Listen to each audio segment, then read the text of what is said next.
Hello guys, you are all welcome to Rohit Jhara chemistry. I hope आप काफ़ी स्वस्थ होंगे एंड सेफ होंगे। तो लास्ट लेक्चर में हमने देखा था कि कर्मागर रिएक्शन क्या होती है।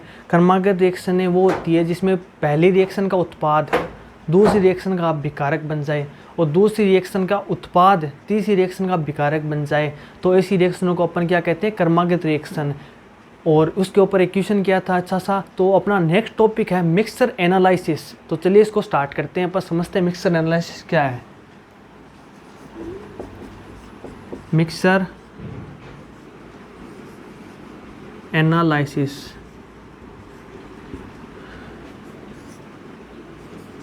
मिश्रण विश्लेषण। मिक्सचर एनालिसिस मिश्रण में है ना, जो अपने कोई भी मान लो मिश्रण दिया हुआ है तो मिश्रण में सबसे पहले अपन रिएक्शन लिखेंगे और उसको संतुलित करेंगे और संतुलित करने के बाद मोल अवधारणा का प्रयोग करके आंसर करेंगे कोई भी क्वेश्चन का। तो मिश्रण एनालिसिस का मतलब क्या है? मतलब जो मिक्सचर एनालिसिस है उसमें है कि कोई भी अपने पास मिश्रण है उसके अंदर रिएक्शन हो रही है तो पहले अपन को क्या लिखना है? रिएक्शन लिखनी है, ठीक है।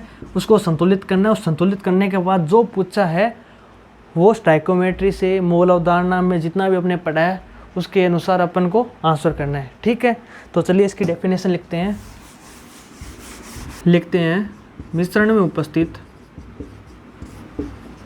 में उपस्थित प्रत्येक घटक की रासायनिक अभिक्रिया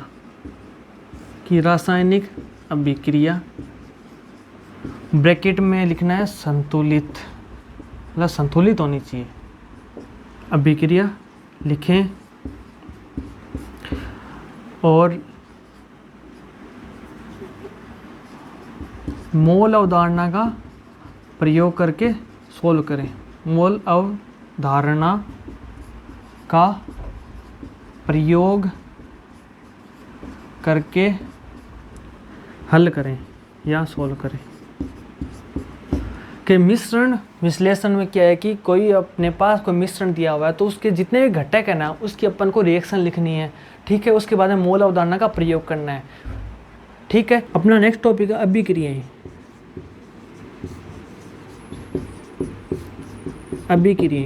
अभिक्रिया में पहला टॉपिक है क्षार धातु कार्बोनेट। क्षार धातु कार्बोनेट। तो क्षार धातु कौन सी होती है? क्षार धातु जो अपनी पीरियोडिक टेबल है उसमें लिथियम के जो नीचे आती है और लिथियम भी आता है उसके अंदर, तो उसको अपन क्षार धातु बोलते हैं, ठीक है। जो अपन पीरियोडिक टेबल में आराम से देखेंगे और आराम से याद करेंगे, ठीक है। क्षार धातु लिथियम कार्बोनेट Li2CO3 इसको बोलते हैं लिथियम कार्बोनेट, मतलब क्षार धातु कार्बोनेट। लिथियम के नीचे सोडियम Na2CO3 K2CO3, ठीक है। अब लिथियम कार्बोनेट को गर्म करने पे क्या प्राप्त होता है? Li2O plus CO2। इसी प्रकार इसको सोडियम Na2CO3 सोडियम कार्बोनेट को गर्म करने पे क्या प्राप्त होता है? Na2O plus CO2। और पोटेशियम कार्बोनेट को गर्म करने पे क्या प्राप्त होता है? K2O प्लस CO2, ठीक है।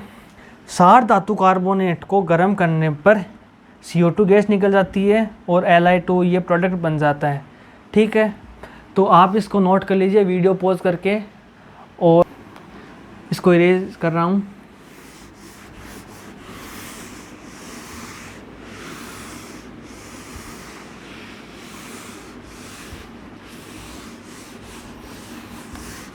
अभिक्रिया में अपना सेकंड टॉपिक है क्षारीय मृदा धातु कार्बोनेट। अब क्या है क्षारीय मृदा धातु? क्षारीय मृदा धातु कौन सी होती है? जो मैग्नीशियम और मैग्नीशियम के जो नीचे आती है ना उसको अपन क्षारीय मृदा धातु बोलते हैं, ठीक है। वो भी अपन पीरियोडिक टेबल में पढ़ेंगे। तो क्षारीय मृदा धातु मान लेते हैं M है, ठीक है, और धातु कार्बोनेट CO3, तो ये क्या होगी, क्षारीय मृदा धातु कार्बोनेट। इसमें जो मेटल है ना, जो मतलब मैग्नीशियम, कैल्शियम, जिसके नीचे नीचे आने डैश डैश कुछ भी हो सकती है, ठीक है। इसको गर्म करने पे क्या होता है, इसको गर्म करने पे बनता है MO प्लस CO2। एग्जाम्पल लेते हैं, जैसे कैल्शियम कार्बोनेट CaCO3, इसको गर्म करने में क्या होता है CaO मतलब मेटल ऑक्साइड, ठीक है, प्लस क्या बनता है CO2। समझ रहे हैं ना अपन कि सारे मृदा धातु को गर्म करने पर एक तो मेटल ऑक्साइड और कार्बन डाइऑक्साइड प्राप्त होता है अपन को। तो अभिक्रिया में अपना तीसरा है कि क्षारीय धातु बाइकार्बोनेट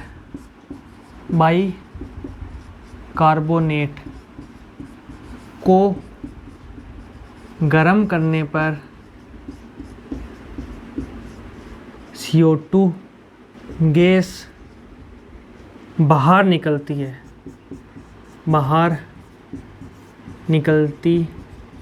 है कि तीसरा पॉइंट अपना क्षारीय धातु बाइकार्बोनेट को गर्म करने पर CO2 बाहर निकलती है। तो इसको एग्जांपल से देखते हैं। एग्जांपल लेते हैं कि NaHCO3, तो इसको गर्म करने पर Na2CO3 plus H2O plus CO2 मिलता है अपन को कि सोडियम बाइकार्बोनेट को गर्म करने पर Na2CO3 एंड H2 और CO2 मिलता है। तो अपन ने थर्ड पॉइंट में बोला है कि सारी धातु बाइकार्बोनेट जो होता है उसको गर्म करने पर CO2 गैस बाहर निकलती है, ठीक है। ये अपन एग्जांपल देख लिया, तो आप इसको नोट कर लीजिए वीडियो पॉज करके।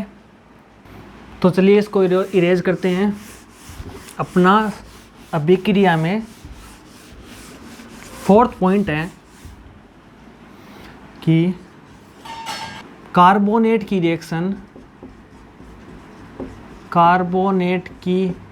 रिएक्शन HCl से करवाने पर CO2 मुक्त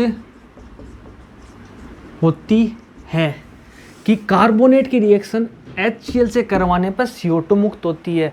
अपन ने पिछले रिएक्शन नंबर 3 में इक्वेशन किया था कि कार्बोनेट की रिएक्शन कराई थी HCl के साथ। जैसे CaCO3 की जब HCl से रिएक्शन करवाते हैं तो अपन को क्या प्राप्त होता है, CaCl2 और CO2 बनाया था और H2O बनाया था। यही तो पॉइंट अपना कि कार्बोनेट की रिएक्शन HCl से करवाने पर CO2 मुक्त होती है। CO2 मुक्त हो रही है यहाँ पे, ठीक है।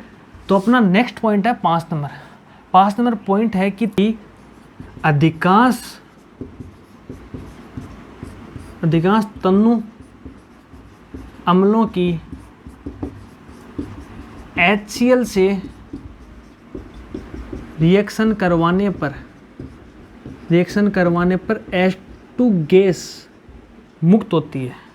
कि अधिकांश तनु अम्लों की HCl से रिएक्शन करवाने पर H2 गैस मुक्त होती है। एग्जाम्पल जिंक है। जिंक की अपन HCl से रिएक्शन करवाने पर बनता है ZnCl2 प्लस H2 गैस मुक्त होती है, ठीक है। तो अपना फोर्थ पॉइंट क्या है कि कार्बोनेट की रिएक्शन HCl से करवाने पर CO2 मुक्त होती है। तो अधिकांश तनु अम्लों की रिएक्शन HCl से करवाने पर हाइड्रोजन गैस मुक्त होती है। कि जब अपन को कार्बोनेट दिया हुआ है ना तब तो CO2 मुक्त होगी, और अपने को बोला कि तनु अम्ल दिया हुआ है, मतलब कोई जिंक मेटल लिया है, तनु अम्ल जो होते हैं वो दिए हुए हैं, तो उनकी रिएक्शन HCl से करवाने पर अपन को हाइड्रोजन गैस मुक्त होती है, ठीक है। आप इसको वीडियो पॉज करके नोट कर लीजिए। तो चलिए अपन बात करते हैं कि 6 नंबर टॉपिक अपना है अवक्षेपण रिएक्शन। मतलब कि अपने पास कोई भी कंटेनर, उसके अंदर अपन कोई रिएक्शन करवा रहे हैं तो इसके अंदर जो पेंदे में कुछ जमा हो जाता है रिएक्शन का कुछ अवक्षेप, तो उस टाइप की रिएक्शन अवक्षेपण रिएक्शन के अंडर आती है। तो चलिए स्टार्ट करते हैं अवक्षेपण रिएक्शन। 6 नंबर अपना अवक्षेपण रिएक्शन। अवक्षेपण रिएक्शन, इसके एग्जाम्पल अपन ने किया था AgNO3 को NaCl के साथ मिलाने पर AgCl अवक्षेप के रूप में प्राप्त होता है, ठीक है। और साथ में बनता है Na2CO3। ये अपन ने क्वेश्चन किया था कि AgNO3 का 340 ग्राम है, तो AgCl का द्रव्यमान ज्ञात करिए। तो ये अपन ने रिसेंटली क्वेश्चन देखा था। तो ये तो इसका एग्जाम्पल होगा फर्स्ट। इसका सेकंड नंबर एग्जाम्पल है, नेक्स्ट एग्जाम्पल अपना K2CO3 बेरिलियम नाइट्रोक्साइड की रिएक्शन करवाने के ऊपर बेरिलियम कार्बोनेट तो पेंदे में प्राप्त हो रहा है और साथ में KCO3 मिल रहा है। तो अवक्षेपण रिएक्शन में अपने क्या देखा कि अपन 2 रिएक्शन करवाते हैं, तो पेंदे के अंदर AgCl अपन को प्राप्त हो रहा है इस रिएक्शन में, ऊपर वाली में, और नीचे वाली में BaCO3 प्राप्त हो रहा है। तो ये दोनों अपन को याद रखनी पड़ेगी। ऐसी बहुत सारी रिएक्शन होती है वो अपन को याद रखनी पड़ेगी, और वो अपन है ना जब रिएक्शन टाइप ऑफ रिएक्शन पढ़ेंगे तो उसके अंदर कवर कर लेंगे। तो आप इसको नोट कर लीजिए। तो चलिए इसको इरेज करते हैं। अपना 7 नंबर टॉपिक है रिएक्शंस में दहन अभिक्रियाएं। दहन अभिक्रियाएं, चलिए स्टार्ट करते हैं इसको। 7 नंबर है दहन अभिक्रियाएं। दहन अभिक्रियाएं, दहन के नाम से पता चल रहा है कि अपन को कोई भी कंपाउंड दिया हुआ उसको गर्म करना है। तो गर्म किसके प्रेजेंस में करते हैं अपन? ऑक्सीजन के प्रेजेंस में। तो ऑक्सीजन के साथ रिएक्शन करवानी है अपन को, ठीक है। अपन एक जनरल रिएक्शन लिखते हैं CxHy प्लस ऑक्सीजन के साथ गर्म कर रहे हैं, तो एक तो H2O बनेगी और एक बनेगी CO2, ठीक है। अब इसको जनरल फॉर्म में लिखते हैं। CX और HY है, तो X और HY है ना, जो X और Y जो नंबर दिए हुए होंगे तो उसकी मतलब कि ये संतुलित रिएक्शन कैसे लिखेंगे। तो इसका एक जनरल फॉर्मूला है कि यहाँ पे होगा X प्लस Y/4 और यहाँ पे होगा XCO2 और ये होगा Y/2। ये इसकी स्टैंडर्ड रिएक्शन है कि जो अपन को याद रखनी होगी कि X और Y कुछ भी दो तो अपन इस फॉर्मूले या इस रिएक्शन में पुट करके इसकी स्टैंडर्ड रिएक्शन निकालेंगे, तो संतुलित रिएक्शन। उसके बाद में मोल अवधारणा लगा के आंसर निकालेंगे। तो ये अपन को याद करनी है, ठीक है। नेक्स्ट अपनी CxHyOZ, इसका कंबेंशन कराते हैं O2 के साथ, मतलब दहन करते हैं। तो यहाँ पे कोफिशिएंट होगा एक, तो फिर इसको करने पे तो CO2 मिलता है, एक H2O मिलता है और एक O2 मिलता है अपन को, ठीक है। तो CxHyOZ, तो यहाँ पे होगा X प्लस Y/4 माइनस का Z/2 और ये होगा X, ये होगा Y/2, ठीक है। और ये होगा X प्लस Y/2 माइनस का Z, ठीक है। ये भी रिएक्शन अपन को याद रखनी पड़ेगी कि ये आ जाए। तो इसका ध्यान करने पे क्या होगा, तो X Y Z की वैल्यू पुट करने पर अपन संतुलित रिएक्शन निकाल लेंगे और उसके बाद में मोल अवधारणा लगा के सोल्व कर लेंगे। तो चलिए इसको नोट कर लीजिए आप। तो चलिए इसको इरेज करते हैं। अपना नेक्स्ट टॉपिक है कि कोई भी रिएक्शन हो रही है, ठीक है। रिएक्शन में कभी कभी वेट लॉस हो जाता है, वो क्यों होता है, किस कारणों से होता है, वो कारण लिखेंगे अपन कि कोई भी रिएक्शन में वेट लॉस क्यों होता है। तो नेक्स्ट टॉपिक 8 नंबर टॉपिक अपना कि रिएक्शन में द्रव्यमान हानि या वेट लॉस, द्रव्यमान लॉस या वेट हानि क्यों होता है। यह मुख्यतः 2 प्रकार से होता है। यह मुख्यतः 2 प्रकार से होता है, 2 प्रकार से होता है। पहला, रिएक्शन में गैसीय उत्पाद बनने से, गैसीय उत्पाद बनने से, और दूसरा आर्द्रता की वजह से, आर्द्रता की वजह से। तो कभी कभी थ्योरेटिकली पूछ ले कि लॉस क्यों होता है, तो देयर रिएक्शन में कई बार वेट लॉस हो जाता है। पहला कारण तो उसका है कि गैसीय उत्पाद बनने की वजह से, या सेकंड है आर्द्रता की वजह से। ठीक है, तो अपना नेक्स्ट टॉपिक है कंसंट्रेशन टर्म। कंसंट्रेशन टर्म में अपन पढ़ेंगे कि कंसंट्रेशन कितने प्रकार की होती है, विलयन क्या है, विलयन कितने प्रकार के होते हैं, और सॉल्यूशन में कितने घटक होते हैं, सोल्यूट किसे बोलते हैं, सॉल्वेंट क्या होता है, W/W क्या होता है, W/V क्या होता है, ppm क्या होता है, और मोलरता और भी मतलब कि वैसे वैसे एटसेट्रा बहुत सारे फैक्टर हैं कि नॉर्मेलिटी क्या होती है। ये सब अपन है ना कंसंट्रेशन टर्म में पढ़ेंगे। जैसे होमोजीनियस हेट्रोजीनियस सॉल्यूशन क्या होता है, होमोजीनियस और हेट्रोजीनियस सॉल्यूशन क्या होता है, वो सब अपन कंसंट्रेशन टर्म में पढ़ेंगे। तो अपन अपना नेक्स्ट टॉपिक है कंसंट्रेशन टर्म। ये टॉपिक बड़ा इंपॉर्टेंट है क्योंकि क्वेश्चन ज़्यादातर यहीं से पूछते हैं। वो जो अपन कर रहे हैं ना पिछले 7-8 लेक्चर से, वो तो सिर्फ बेस है कि वो तो आना चाहिए, पर इसके अलावा जो मेन टॉपिक है कि क्वेश्चन कहाँ से आते हैं, जेईई मेंस, नीट के अंदर, सीबीएसई के अंदर, कोई भी अपन कंपटीशन एग्जाम फाइट करते हैं तो क्वेश्चन कहाँ से आते हैं, क्वेश्चन आते हैं सिर्फ कंसंट्रेशन टर्म से। अपन को उसकी पूरी डेफिनेशन आनी चाहिए कि हेट्रोजीनियस क्या है, होमोजीनियस सॉल्यूशन क्या है, और सॉल्यूशन कितने प्रकार के होते हैं, इसके अंदर कवर करेंगे। तो ये आप नोट कर लीजिए। और अपन अगला अपना नेक्स्ट टॉपिक है, अपन स्टार्ट करते हैं कंसंट्रेशन टर्म, सांद्रता पद। इसकी पूरी डेफिनेशन लिखेंगे अपन, आप ये नोट कर लीजिए। पॉज करके मैं इरेज कर रहा हूँ।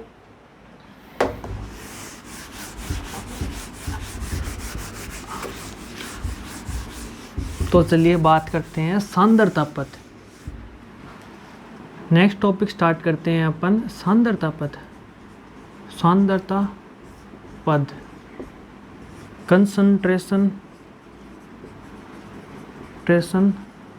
टर्म। तो दो या दो से अधिक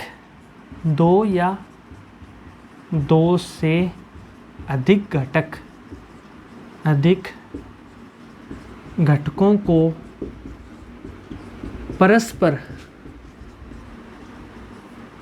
परस्पर मिलाने पर एक मिश्रण बनना संभव है। मिश्रण बनना संभव है। ठीक है, ये जो मिश्रण है ना, ये मिश्रण दो टाइप का होगा। ठीक है, समांगी मिश्रण और विषमांगी मिश्रण। विषमांगी मिश्रण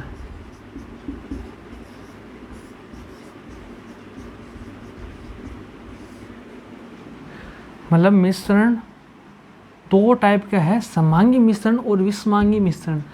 समांगी मिश्रण को बोलते हैं होमोजीनियस मिक्सचर। Homogeneous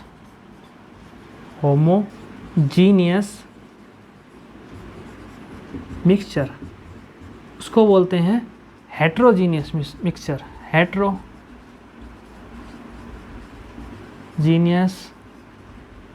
mixture. ठीक है, आपने देख लिया कि दो या दो से अधिक घटक, मतलब कि अपन एक मिश्रण बना रहे हैं, तो मिश्रण कैसे बनेंगे, तो एक से थोड़ी बनेगा, दो से बनेगा ना। तो दो अलग अलग पदार्थ लेंगे, उसको परस्पर मिलाएंगे, तभी तो एक मिश्रण बनेगा। तो वो मिश्रण है ना दो टाइप का होता है। पहला तो होता है समांगी मिश्रण, दूसरा होता है विषमांगी मिश्रण। मान लीजिए अपने पास एक कंटेनर है, उसके अंदर इस टाइप के घटक हैं, इसके अंदर इस टाइप के घटक हैं। इन दोनों को मिलाने पर कुछ अलग ही बन रहा है। इस टाइप को अपन बोलते हैं समांगी मिश्रण, कि दोनों प्रॉपर घुल जाते हैं और एक अलग नई पहचान बना लेते हैं। और ये विषमांगी मिश्रण, विषमांगी मिश्रण मान लीजिए अपने पास कोई ये घटक है, ठीक है, और इसको सेकंड घटक अपना ये है, तो इसको मिलाने पर ये मतलब घुलता ही नहीं है, मतलब ये सभी के सभी हैं यही मिक्सचर के अंदर। तो ऐसे मिश्रण को अपन विषमांगी बोलते हैं। ऐसे मिश्रण जो अपनी नई पहचान बना ले इसको बोलते हैं समांगी मिश्रण। तो वीडियो पॉज करके आप नोट कर लीजिए। तो चलिए इसको इरेज करते हैं।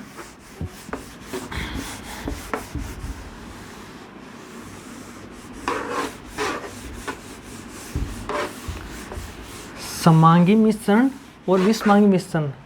समांगी मिश्रण,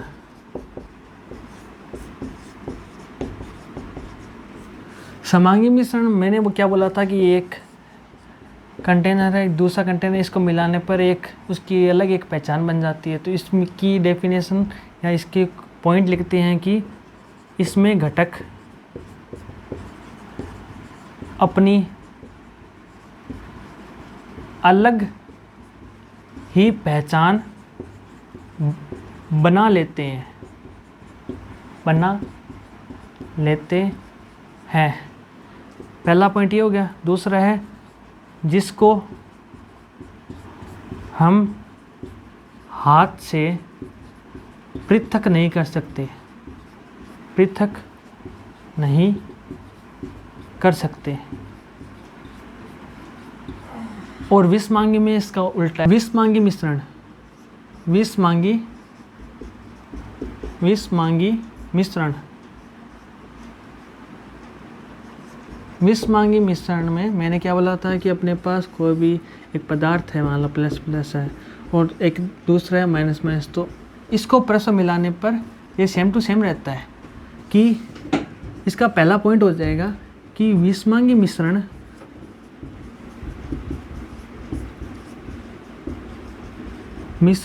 में पहचान कायम रहती है, पहचान कायम रहती है। मतलब कि इसकी पहचान चेंज नहीं होती, मतलब कि चेंज नहीं होती, क्योंकि यहाँ पे समांगी में क्या हो गया, दो को मिलाने पर एक उसकी अलग ही पहचान बन गई। मतलब कि दो पदार्थ को मिलाने पर वो एक अलग पदार्थ बन गया कि उसके घटक सेम हो गए पूरे के अंदर। पर विषमांगी मिश्रण में इसका उल्टा है कि जो अपने मिला है वो वैसा का वैसा ही है, अपन इसको हाथ से अलग कर सकते हैं। नेक्स्ट पॉइंट हो जाएगा हाथ से पृथक कर सकते हैं अपन इसको, विषमांगी या हेटेरोजीनियस सॉल्यूशन को। ठीक है, समांगी हो गया, विषमांगी हो गया। अब इसका थर्ड पॉइंट है घटक पदार्थों के मिश्रण का जो संगठन होता है, संगठन पूरे विलयन में एक समान रहता है, पूरे विलयन में एक समान रहता है। विषमांगी मिश्रण में तीसरा पॉइंट हो जाएगा एक समान नहीं रहता, मतलब उसका संगठन एक समान नहीं रहता। जो मिश्रण का संगठन है ना, पदार्थों के मिश्रण का संगठन, वो एक समान नहीं रहता। ये तीसरा पॉइंट इसका ही हो जाएगा, एक समान नहीं रहता। और अपन विलयन किसको बोलते हैं? विलयन इसी को बोलते हैं कि दो पदार्थ मिलाने पे एक अलग ही पहचान बन जाए उसकी, उसी तो विलयन बोलते हैं अपन। मतलब इसका क्या हो जाएगा, इसे हम विलयन के नाम से जानते हैं, इसे हम विलयन के नाम से जानते हैं, के नाम से जानते हैं। तो वीडियो पॉज करके आप इसको नोट कर लीजिए। तो चलिए इसको इरेज करते हैं। नोट कर लिया होगा आपने।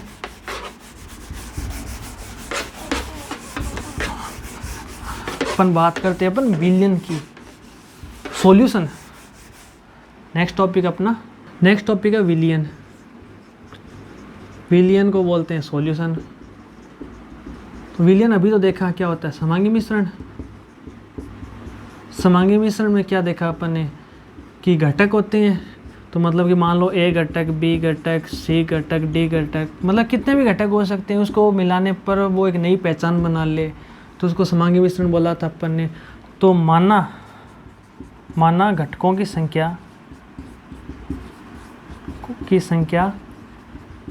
n है, तो n-1 और n= 2, तो जो घटक की संख्या अपन n मानी है, तो जो उससे कम होगा तो उसको अपन बोलते हैं विलेय। विलेय मतलब सोल्यूट। जो घटकों की संख्या से कम हो उसको बोलते हैं विलेय, और जो घटकों की संख्या से ज़्यादा हो या बराबर हो उसको बोलते हैं विलायक, जो घोलता है।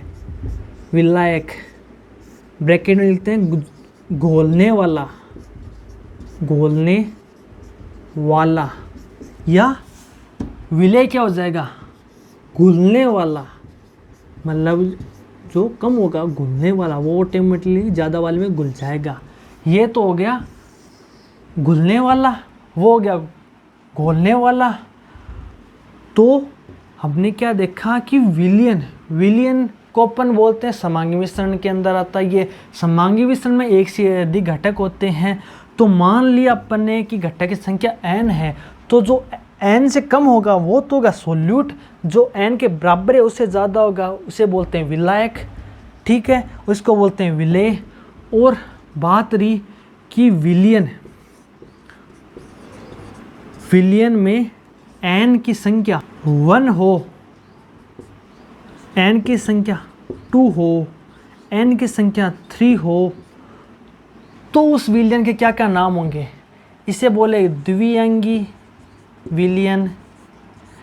इसको n=1 को बोलेंगे शुद्ध पदार्थ, और n=3 को बोलेंगे त्रिअंगी मिश्रण। तो हमने क्या देखा, विलयन n=1 होगा तो 1 1 0, तो विलेय तो 0 होगा, जो घुलेगा ही नहीं तो वो तो शुद्ध होगा ना पूरा, तो ये नहीं होगा, ये मतलब विलयन ही नहीं होगा। विलयन तो होगा पर जो अपन मतलब क्वेश्चन करेंगे तो उसमें तो वो अकेला ही हो गया, तो मतलब क्वेश्चन क्या करेंगे, कुछ सोल्यूट मिलाएंगे, उसके मोल निकालेंगे, तो ये तो एकदम शुद्ध पदार्थ हो गया, इसका क्या करेंगे, कुछ नहीं करेंगे। तो अब बात करते हैं, जब n=2 हो जाएगा तो द्विअंगी मिश्रण हो जाएगा। तो n=2 रखने पर यहाँ पे विलेय क्या होगा, कुछ है विलेय, तो n की वैल्यू 1 आ गई यहाँ पे, तो मतलब विलेय है। और ये दूसरा क्या होगा, विलायक हो गया। n=3 को बोलते हैं हम त्रिअंगी मिश्रण। जब n=3 होगा तो अपन उसको त्रिअंगी मिश्रण बोलेंगे, जब n=2 होगा तो अपन द्विअंगी मिश्रण बोलेंगे। तो अपन ने इस लेक्चर में क्या देखा कि मिक्सचर एनालिसिस क्या है, और मिक्सचर एनालिसिस कितने प्रकार के होते हैं, हेट्रोजीनियस, होमोजेनियस मिक्सचर, और उसकी प्रॉपर्टीज़ देखी थी। और अपन ने सॉल्यूशन देखा था कि सॉल्यूशन में कितने घटक होते हैं, एक सॉल्वेंट होता है, एक सॉल्यूट होता है, और सॉल्वेंट जो मतलब कि सबसे ज़्यादा क्वांटिटी में होता है, और सॉल्यूट क्या होता है, जो घुलता है उस सॉल्यूशन के अंदर, मतलब जो सॉल्वेंट अपना उसके अंदर जो घुल जाता है मतलब कम मात्रा में होता है, उसको सॉल्यूट कहते हैं अपन। और उसका मतलब कि थोड़ा सा आइडिया लिया, और अपन नेक्स्ट लेक्चर में अपन कंसंट्रेशन टर्म में W/W, मोललता, ppm उसके बारे में पढ़ेंगे। तो आई होप आपको वीडियो काफ़ी पसंद आया होगा, और मेरा कंटेंट आपको अच्छा लगे तो वीडियो को लाइक करें और सब्सक्राइब कर लें, और ऐसी आने वाली अमेजिंग वीडियो के लिए मेरा रोहित झाड़ा केमिस्ट्री का यूट्यूब चैनल सब्सक्राइब करें। Thank you so much guys.